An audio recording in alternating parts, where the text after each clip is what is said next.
Thank you for tuning in to Jurisdiction Edutainment, where consciousness meets law.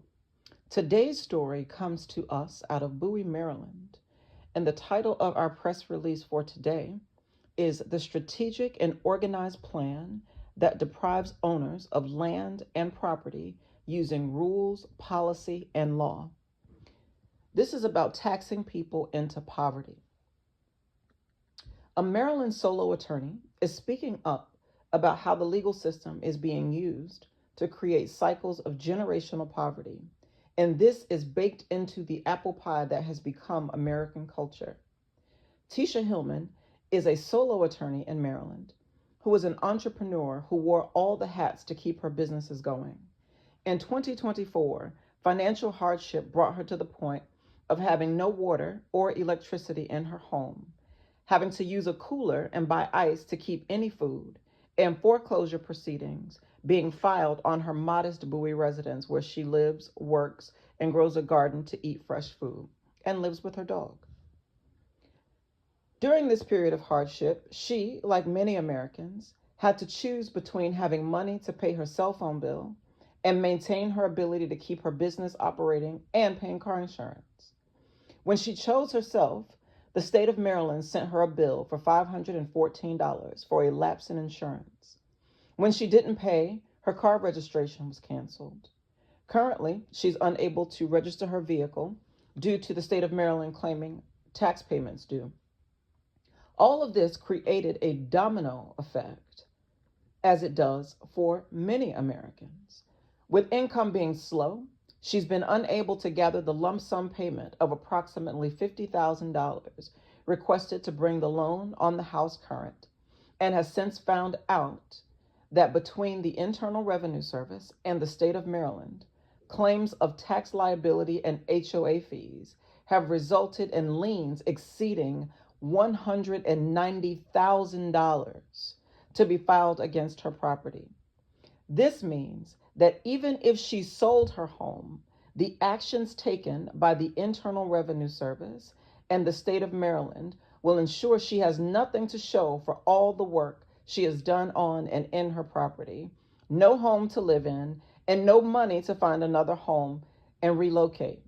They want your girl ass out. And there's two sinkholes currently in my parking spot at the Oak Pond HOA, and they were notified of this on August 2025. Now, this is before they proceeded to file a lien on my property.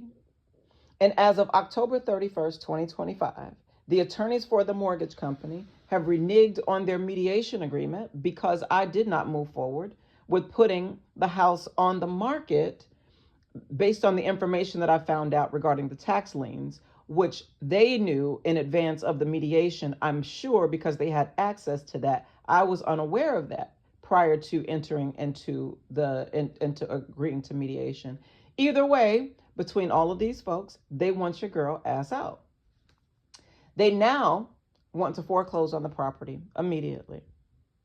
Now, based on how the laws are written, it creates a step-by-step playbook that has kept generations of people in a perpetual state of debt slavery, using spelling, wordplay, language arts, and even religion to get people to follow rules, policies, and laws that would otherwise make it lawful for people to be without a home and without resources necessary for life for no other reason other than they did not have money to support themselves and others. And then to make them turn the other cheek as they are now legally stripped of all their resources. It's time to actually and truly address how all of this affects the subconscious mind, the nervous system, and the health of individuals. The question at the heart of the issue is, at what point does law, policy, regulation, and rules become legalized cruelty? This is about greed and using the law to enforce and perpetuate greed for the benefit of some and the detriment of others. This isn't something new. We all know this. But like people being abused, the abuser threatens to punish the one they are abusing to ensure their deeds are not discovered, to force compliance, and to ensure no one else dares to speak up about the abuse. It's buck breaking the slave. It's punching the victim of domestic violence. It's telling the abused child that they have to keep quiet and keep the secret. And when that doesn't work, it's using religion to tell the slave to obey their master. It's the same narrative in different packaging, but it's always been in the words themselves that have created these worlds. America has refused to face itself, and these truths have gone to great lengths to keep people distracted, stressed, and too sick from this toxic ass food to put together all the pieces and reclaim their peace. Now, America is being handed a mirror to see itself and what has been behind the curtain all along. Many have placed immense trust in their systems and institutions to do right by them. But when this trust is misguided and the people are harmed, this isn't just mistreatment. It's a breach of trust and responsibility. This raises some questions that are important for these days and times. Specifically, is it just? Meaning, is it right or fair to be penalized for not having money? Is it right or fair to be penalized for not having money to take care of yourself and others that you are not otherwise responsible for? Is it right or fair to be legally robbed of your home, land, and resources because you are either unable or unwilling to support and build a life for yourself and other people that you are not otherwise responsible for financially? This is the equivalent of using the fact that someone is single with no children to essentially rape them financially. Because, oh, they got it. And so to come consistently for the single folks with no children in particular, because this is where it hits the hardest, because what ends up happening is when you're married or you have children, there are other deductions. When you own a business, there are other deductions. However, I'm talking about the impetus of it all, like why any of it exists, right? Because it's about, you are asking people, actually, you're not asking, you are demanding that people go to work and then give you the money that they worked for. And you're going to call it whatever you choose to call it, right? That is pimping and hoeing. That is legal pimping and hoeing. You are asking me to go to work and then to give you my money that I worked for. That is pimping and hoeing. I don't give a fuck if you call it taxes, penalties, fees, obligations, liabilities. It is what it is.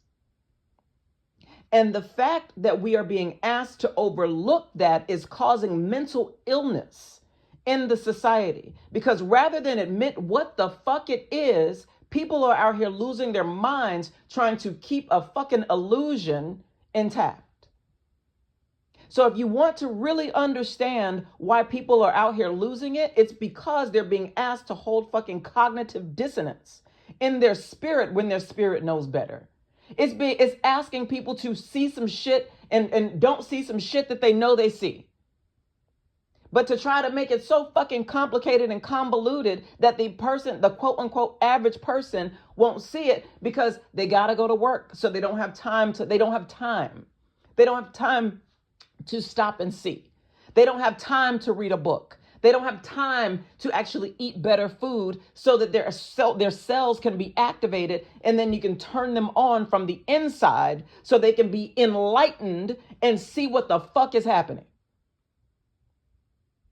This is why you being distracted is so important. This is why you eating fucked up food is so necessary. This is why it's so important to keep your ass glued to a screen so that you don't see what the fuck is going on right in your face.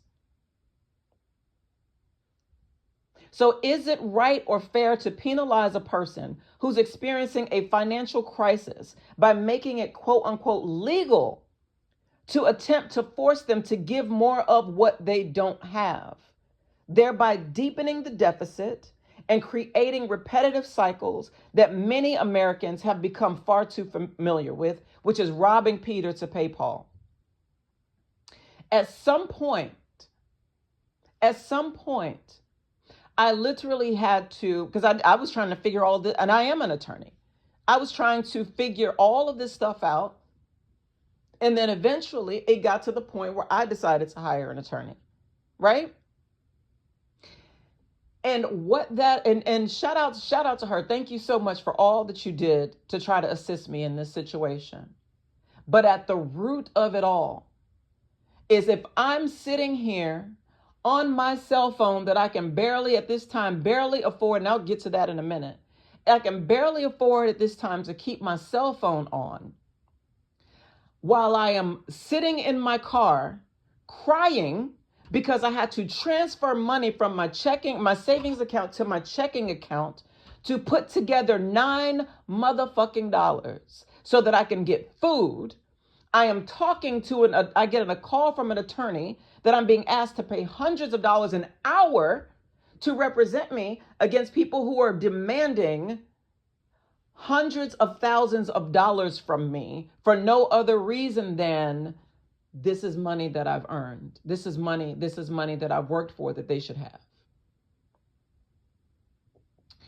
So at some point, the illusion comes down, the curtain comes down, and you start to see what it really is. It is debt slavery, using all types of ways, all types of fucking, whatever, to make the shit glitter. But what it is, it's finding creative ways to use the law and those who write it, right, to be able to enslave people in debt. Because you can't physically enslave people, right? But you can do it in debt. So when I'm looking at a student loan, student loans is asking for $350,000. The Internal Revenue Service is asking for, and the state of Maryland is asking for $190,000. We're talking almost $1 million collectively that these folks are asking for, right? Or no, I'm sorry, let me be accurate. More than $500,000 from someone who's sitting in a car crying over $9. And these are the people that want you to believe them. They want you to believe that they have your best interest at heart when this is what people are being brought to. And then being told that somehow that is right and justified and lawful and whatever the fuck. Morally bankrupt. That is the title. That is what my book is all about. The Chapter 13 plan. It has been a work in progress, because you all see that this is literally a work in progress. The Chapter 13 plan is about my spiritual recovery, reorganization, and reclamation of my divine birthright from a morally bankrupt system. Because any system that operates and tells you that keeping you in perpetual states of poverty is fine, you just got to work harder. And if you don't work hard enough to gather all of the money that we say that you owe for some random shit, then you're flawed.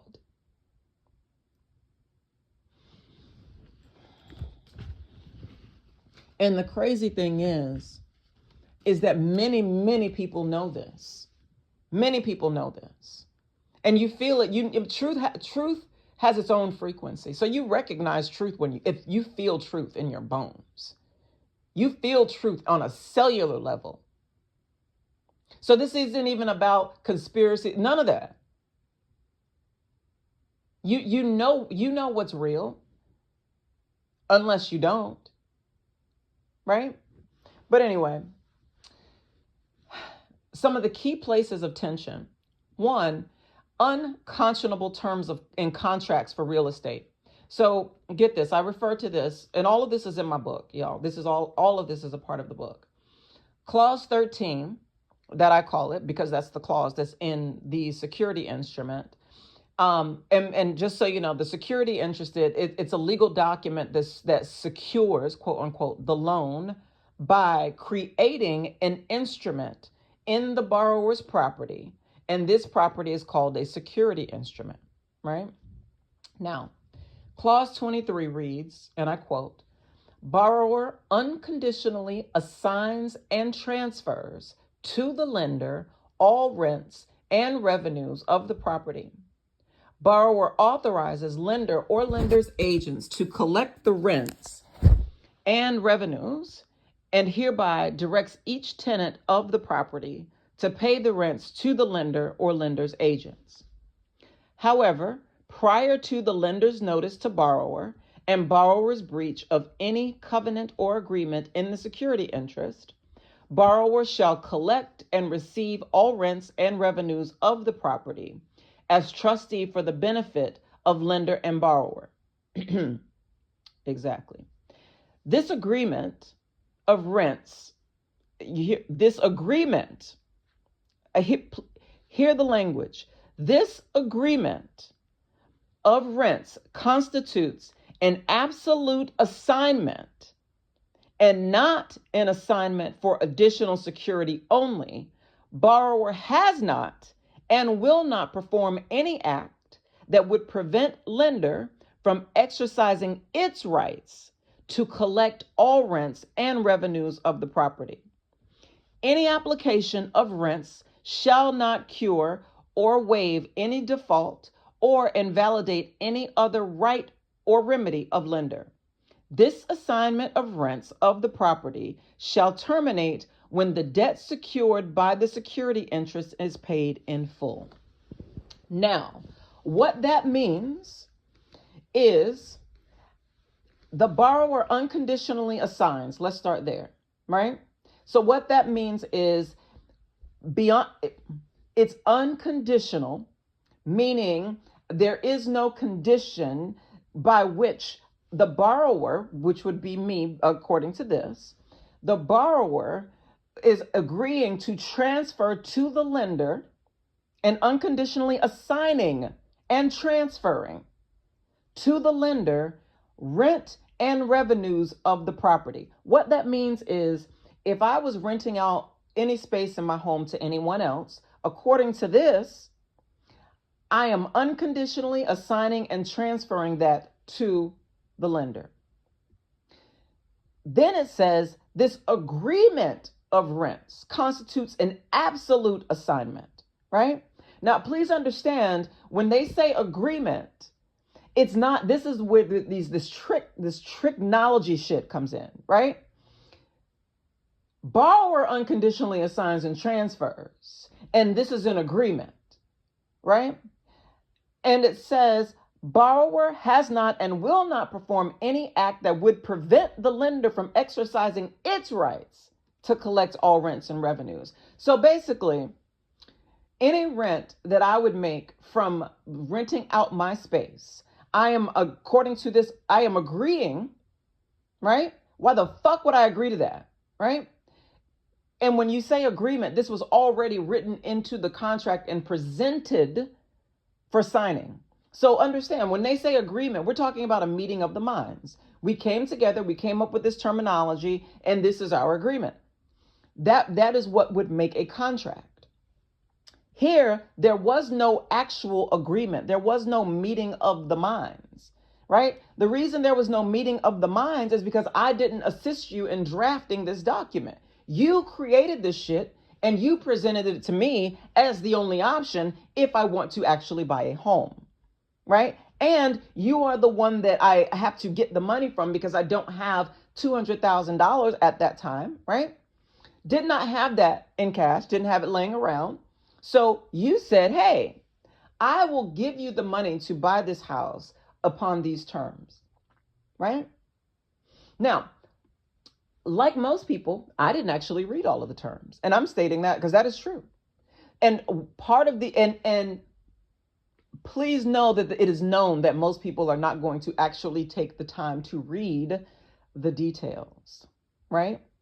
I found this clause when I was drafting a motion for the court based on the foreclosure, right?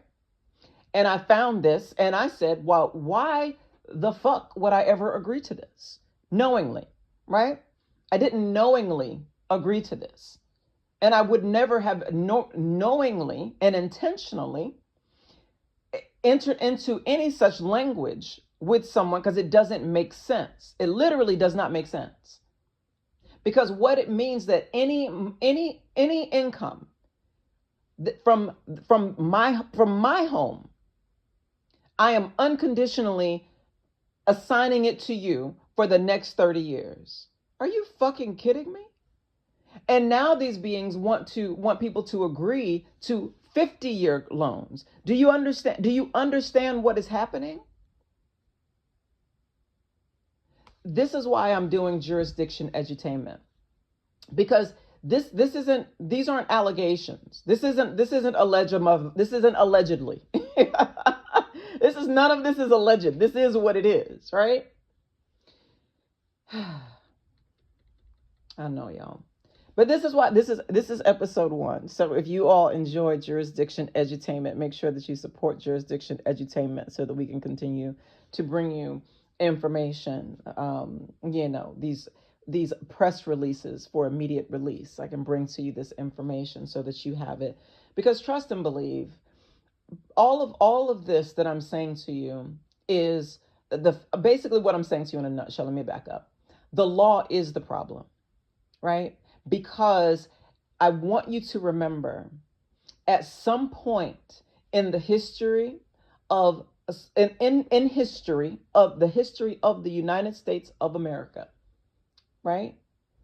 At some point in American history, it was legal to own people. It was legal to own slaves. It was legal to beat your wife. So when we talk about making someone homeless because they can't pay some shit they never agreed to pay in the first fucking place, it's the same story again and again and again. It's how can I use your resources? How can I use you to make me rich? How can I enrich myself off of you? What can I do to enrich myself off of you? Rather than, you know what? Let me go mind my business and figure out how to create some shit. You know what I'm saying? Let me, you know what I'm saying? Let me build a little farm over here so we can make sure the community's fed. Because you know what the problem is? If people are actually fed, then there is no need for certain things. Do you get what I'm saying? Certain things become obsolete by virtue of the fact that people no longer have a need. So creating conditions where people exist in a perpetual state of lack means that someone is eating off of that. Because they're two opposite ends of the spectrum, right? One is some people have more money than they will ever spend in their lifetime, and their children and their children's children's children, right? And at the other end of the spectrum, people have literally nothing. And what you have is those who have so much, they're using the law and their knowledge and information with this, you know what I mean? They're using this information to enrich themselves, and because it's their job, you know what I mean? It can't be wrong. I mean, this is my job. This is what I do, right? It was someone's job.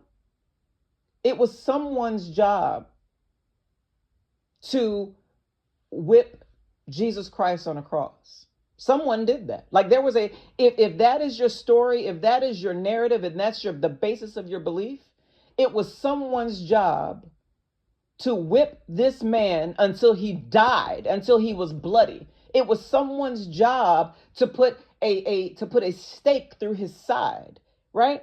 It was someone's job to make sure he was found guilty. It was someone's job to do that,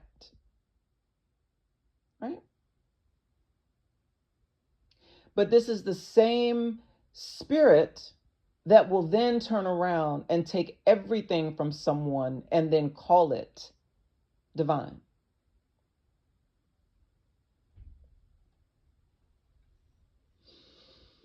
Number 2, liens and encumbrances on a person's place of residence. The government is taking affirmative action to make the people it works for homeless in order to collect money for taxes based on a unilateral quote unquote agreement of its own creation. The people are being told that it is to ensure life, liberty, and the pursuit of happiness for the people in order to form a more perfect union. So to use the power given to you by the people to bankrupt the people and oppress the people seems like a hat trick. Number 3, re-examining credit. In a debt-based system, if you don't pay mortgage, this creates a scenario where your credit is quote unquote poor. Having poor credit historically makes it challenging, to say the least, to find suitable housing. The result is an increase in homelessness and an increase in mental health facilities and an increase in crime. Number 4, taxing people into poverty and calling it law is a form of legalized debt slavery. To create a liability is to bind someone. And to note that the same word, when you use the term religion, also means to bind from a different source word. However, the meaning still is the same, to bind. The liability, creating this liability from your inception. You're born into sin, right? You're born into debt, right? So you need a savior. You need someone to save you from your sin, from your debt, right? And so these beings have positioned themselves as your savior, right? The debt-based system presupposes that a person is bound to debt that they never actually incurred, and then penalizes them for not complying, even if complying means actual physical harm to the person. So for the Internal Revenue Service to say, we believe, based on our calculations of the equity in your home, that you can afford to give us $7,000, actually it was 6,900 and something, $7,000 a month for the back taxes for the liability that you owe. I just told y'all I was sitting in the car transferring money from my savings account to my checking account to scrape up $9 to get food while I sit on the phone and talk to the attorney I'm paying hundreds of dollars for. I got you, Michelle. I got you. Right? This is what I'm talking about. So it creates this cycle where either you will have to work yourself into a tizzy to come up with the amount of money. And remember, the shit is ongoing because it's also the BGE bill that comes fucking seems like every other week. And the amount keeps going up. Nothing has changed, right? Nothing has changed. However, it keeps going up and up and up until, right? Now you have no power. And now look, ain't nobody playing. Because that's when you are able to shut down the very resources, the very things that people need to exist, right? Meaning we know the society that we live in requires electricity of some sort, right?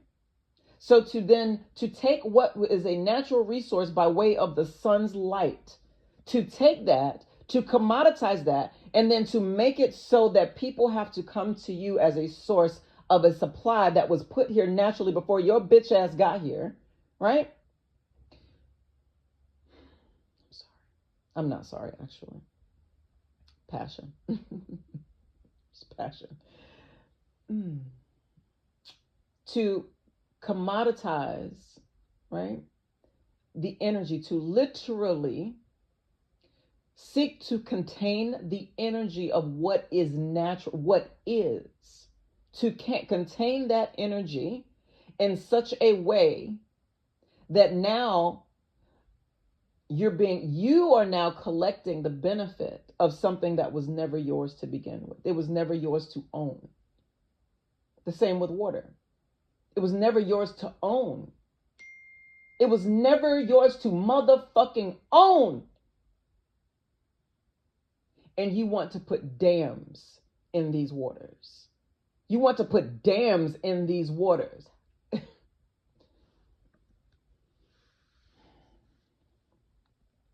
Truthfully, the duty we have is to take care of self. And if we are obligated and responsible, truthfully, the duty we have is to take care of self, and we are obligated and responsible for that. Now, mind you, so I'm adding commentary here for you all.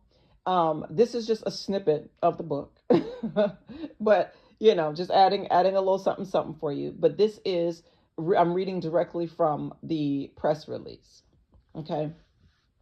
So again, all the details and everything that went on during this process, all of that is in the book. So y'all make sure that you go to www.thetishahillman.com and pick up the chapter 13 plan. Now you're going to have to click on the tab that says I take affirmative action, because what we're doing is we're taking affirmative action to do what it is and to support what it is that we care about, right? What it is that we actually hold at our core belief. And at my core belief, I not even in my knowing, it's in my makeup to just know that people were not made to be enslaved. Their energy was not made to be enslaved.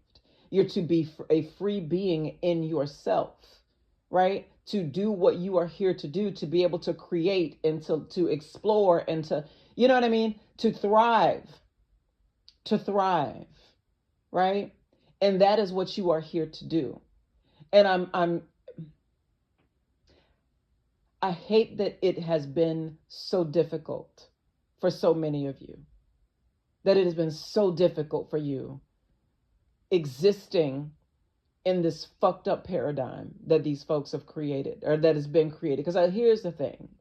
I want to also speak very truthfully, because at some point we also take responsibility for our role in what we have created, right? And so this is why I tell folks all the time, one of the things that helps me is first of all, I create different teas and things like that. So I have a tea blend that is available on my consciouscreations.live website that is called Cellular Decolonization. And so all of these things that I'm speaking of, y'all, really only I saw more and more and more the more I connected to nature, right? Because one of the things that eating processed food all the time, one of the things that it does is it dulls the senses, the natural senses that we have to be able to pick up on light codes, right? Because there's light codes and frequencies that are found in nature, that are found in food, right? That are found in the sun, that is found in the soil.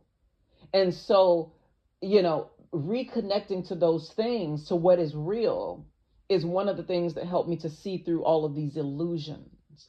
You get what I'm saying? But when we spend so much of our time and energy in what is artificial and what is processed, it dulls our senses in such a way that we're not able to pick up and to really see what is real. So, right. So we're being called back. We're being called, or I should say called to, right? Or called in ourselves to be able to look within and get back to who you are, who you've always been at your source, right? But in order to do that, you must connect with source, right? That is how you get resourced. You understand? That is how you are resourced. And I'm gonna leave it at that. That is how you are resourced. And when you are resourced, you are resourced. You understand? When you have produce, you produce. You understand? Right? You understand. If a person is struggling to provide for themselves in a way that allows for them to thrive, this is per se unsustainable and harmful to the individual person. It is detrimental to the collective because it forces people to live in survival mode, and that's betrayal to their own soul. When free radicals invade the body, they destabilize atoms that are stable, creating oxidative stress, which causes dis-ease. In the same way, people are being asked to destabilize themselves, to stabilize someone else, and then to accept this as normal. By asking people to accept this assault on their consciousness as normal is creating mental illness in the population, because people know this feels wrong, but they're being told it is right. And so this is a call for accountability. This is a call for all those entities involved to change the language in all contracts, laws, policies, rules, and guidance, regardless of however you title it. It needs to be changed to reflect equity, true equity. And if you don't know what that means, I want you to think, if someone showed you a mirror and allowed you to live the life that you are trying to create someone else, how would you be doing right now?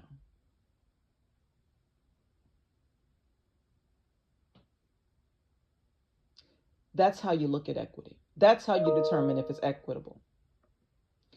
In order to restore balance and harmony, the lion's share of equity and empathy that I have within my being is with the people who deserve it, including those who will use it in their resource and all the ways that they have been resourced to restore true harmony and balance in the collective. This story, thank you all. First of all, thank you for tuning into this story. And in episode 1 of Jurisdiction Edutainment, where consciousness meets law. This story underscores the critical need for an overhaul of the monetary system, the debt-based system, including taxes, fees, and penalties, the legal system, and all other systems that exist by extracting labor and resources from the people. For information about the Chapter 13 plan, you can go to www.thetishahillman.com. You can read all up about her, being me. I'm her, all of the things, y'all. But you can go and read about my journey. I hope you do. Y'all, like I said, it has been a lot. This has been a lot, but it's also been a part of my remembering, right? Remembering who I am, who I've always been, and remembering my connection to nature, to earth, to, you know what I mean? Like to myself.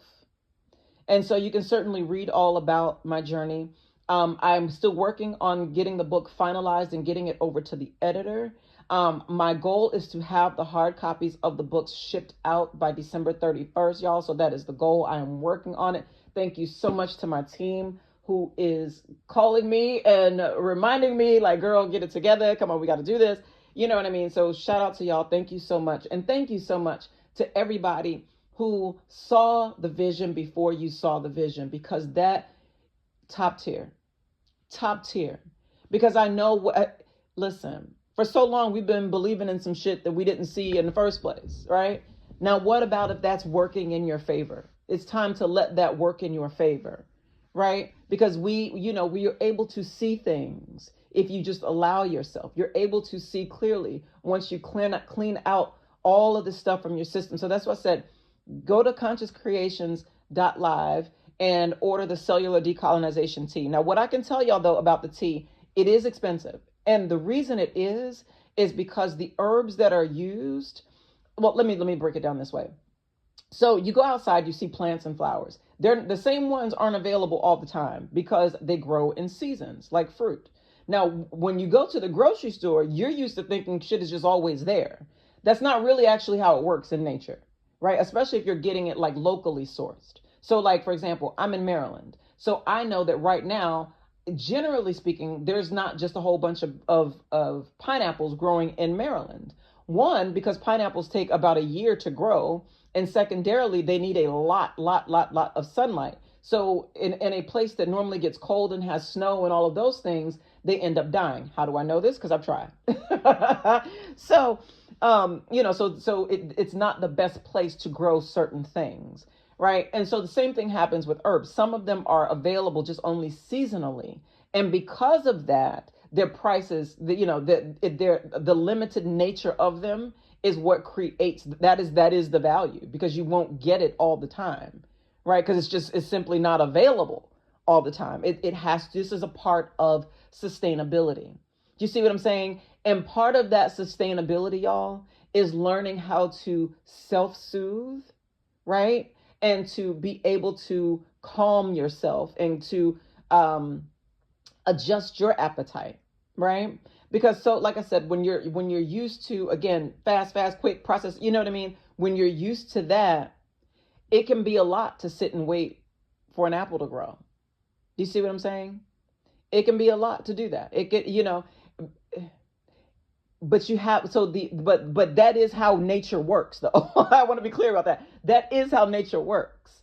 So rather than us being on an artificial time clock, which is what we've been on, we're being asked to slow down and get back to nature